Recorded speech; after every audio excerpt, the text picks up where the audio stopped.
ప్రభుత్వాన్ని పరిపాలనను అస్థిరత పరచాలన్న కుట్ర జరుగుతోందని, అధికారం కోల్పోయామన్న అక్కసుతో అమాయకులైన రైతులను రెచ్చగొట్టి పబ్బం గడుపుకోవాలని బీఆర్ఎస్ ప్రయత్నిస్తోందని రెవెన్యూ హౌసింగ్ సమాచార శాఖ మంత్రి శ్రీ పొంగిరెడ్డి శ్రీనివాసరెడ్డి ఆరోపించారు. చిల్లర అవకాశవాద కుట్రపూరిత రాజకీయాలతో మనుగడ సాగించలేరనే విషయాన్ని బీఆర్ఎస్ గుర్తించాలని హితో పలికారు.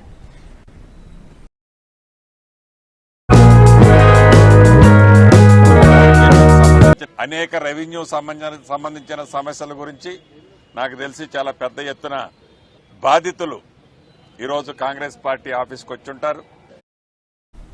లగచర్ల ఘటనలోని ఎవరిని ఉపేక్షించబోమని చట్టం తన పని తాను చేసుకుంటూ వెళుతుందని గురువారం విడుదల చేసిన ఒక ప్రకటనలో వ్యాఖ్యానించారు. లగచర్లలో ప్రజలు, అక్కడి రైతుల సమస్యలు తెలుసుకోవడానికి జిల్లా కలెక్టర్తో సహా అధికారులు వెళ్లినప్పుడు ఎలాంటి చర్చకు ఆస్కారం ఇవ్వకుండానే దాడి చేయటం, దాడికి పాల్పడడం నీచం, అత్యంత హేయమైన చర్య. జిల్లా కలెక్టర్ ఇతర అధికారులపై రాళ్లు కర్రలతో దాడి చేశారంటే దాని వెనుక భారీ కుట్రకోణం దాగి ఉందని అర్థమవుతోంది. రైతులు తమ సమస్యలను చెప్పుకోవడానికి, స్థానికుల సమస్యలను వినడానికి రెవెన్యూ సంబంధించిన సమస్యల గురించి నాకు తెలిసి చాలా పెద్ద ఎత్తున బాధితులు ఈరోజు కాంగ్రెస్ పార్టీ ఆఫీస్కి వచ్చుంటారు. నిజంగా ప్రజల కష్టాలు తెలుసుకుంటాం, ప్రజలతో మమేకమవుతాం. ప్రజల కోసం ఉన్నదే ఇందిరమ్మ రాజ్యం.